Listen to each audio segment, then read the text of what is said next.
Good morning, welcome to News Superfast with me, Harish Upadhyay. First up, while the premises of Vibgar High School were a deserted look for over 10 days now, it was surrounded by protesters almost every other day. Now the authorities hope it will be filled with children as the school is expected to reopen in a short while from now. Amidst ongoing protest against unsafe schools and crime against women and children, the tainted Vibgar High is all set to reopen today. This is despite parents filing a PIL in the High Court against its reopening. They've asked for proper action to be taken against the erring school management. The school is reopening under the purview of the same authorities who allegedly overlooked the horrifying gang rape of a 6-year-old special needs student. Parents had complained that the school has failed to meet their demands and shouldn't open until they're convinced the kids are returning to a safer environment. The school responded stating that CCTV cameras have been installed not only in the perimeter but also in every classroom and room within the buildings. In addition to this, only people who carry appropriate IDs and identified as parents will be allowed to pick children after school. The school claims to have added security personnel with better security measures in place. We can say like good amount of progress was done. The identification which are given by the parents committee as well as school police department, and they have taken care about this. I can say like most of the CCTVs are in place and they are started working. They will check the identification ID card and the students' enrollment number, that kind of such things. And only the people who are related to the school only allowed. Other people won't be allowed. That's what the communication we got from the police department, saying that like our people will be keep monitoring here, and definitely my extra security will be there from the police department. The school is also erecting higher compound walls to keep miscreants at bay. But are they forgetting it was one of their own who had executed the crime? Vibgar High is currently under immense pressure, considering the fact that their chairman was accused of covering up the case. The Bengaluru police too have been accused of protecting the management and being lenient towards them. While one has been arrested and 3 others were taken in for questioning, it has been suspected that 5 more people from the management who were involved in abetting the horrifying rape of the child within the premises are still at large. Despite the looming doubts, the government and school authorities have managed to convince the parents that Vibgar High is safe for children.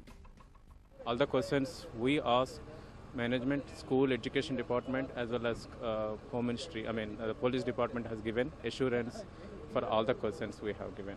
The improvements are going on, even management as well as parents committee as well as police department, education department, everybody is working towards to make this school should be a safest zone.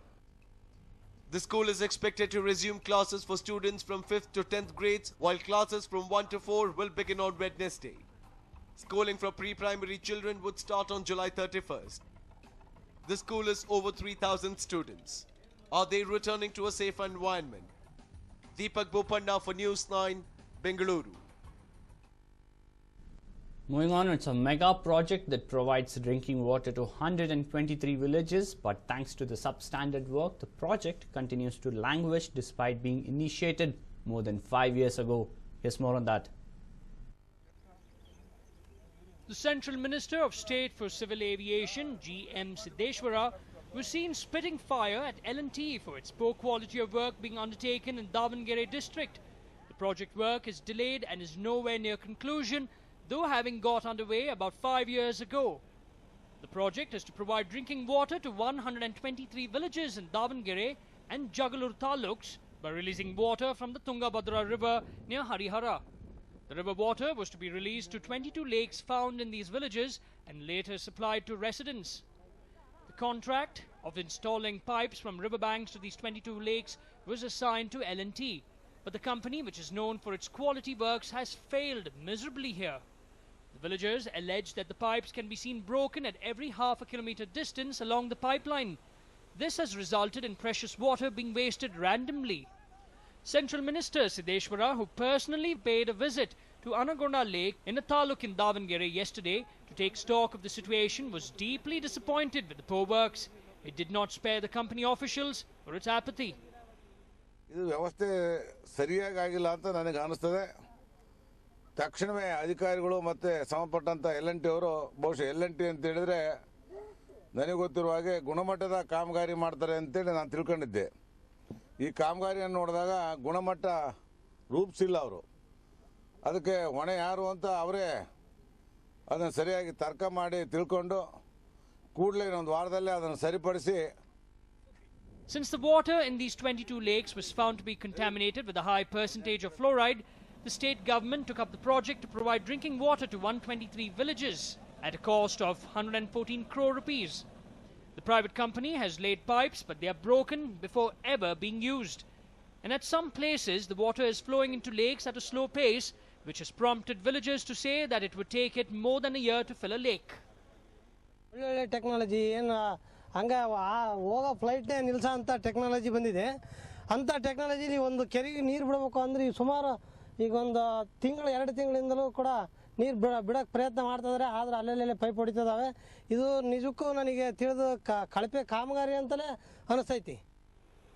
Well, since the central minister has expressed dissatisfaction with the works, the private company officials will certainly run around and try to fix the glaring issues. The villagers are hoping that begins soon. Baswaraj Doddamani for News9, Davangere. Moving on, the curfew imposed in Belgavi city, Nipani and Khanapur towns has been extended. The curfew has been imposed after protesters in Yellur village turned violent and engaged in stone pelting. The protesters were up in arms after the district administration demolished a milestone indicating the village was part of Maharashtra. Yesterday early morning, the DC went ahead and demolished the board and replaced it with a proper one, with a legal one, and after that we had seen several violent scenes with MES activists indulging in violence. Following that, the curfew was imposed in several areas and it continues to be in place this morning as well.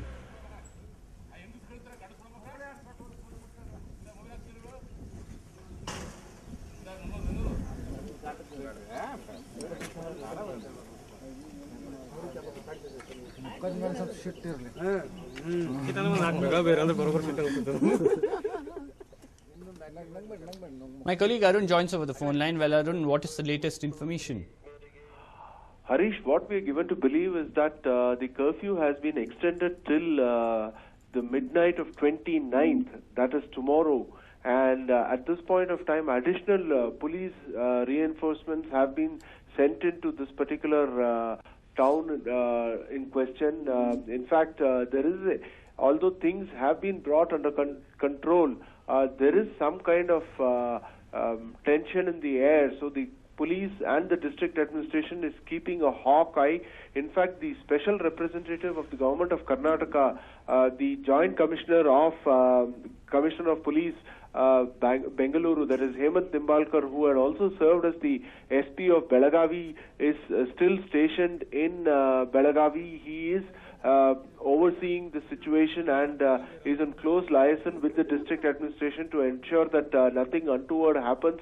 Now, what we know is that no preventive arrests have been made, but clearly situation is limping back to normalcy is what we are given to believe.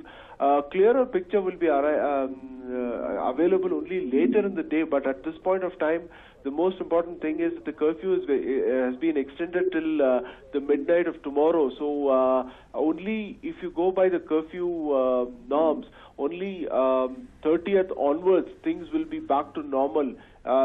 Unless and until the district administration once again decides to extend curfew. But clearly at this point of time, the district administration, not wanting any more violence or arson, has decided to go ahead by extending the curfew, Harish.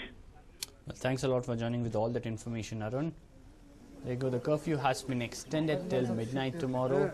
And as my colleague Arun rightly pointed out, Joint Commissioner Hemant Nimbalkar has been appointed as the special representative over there to overlook the security arrangement.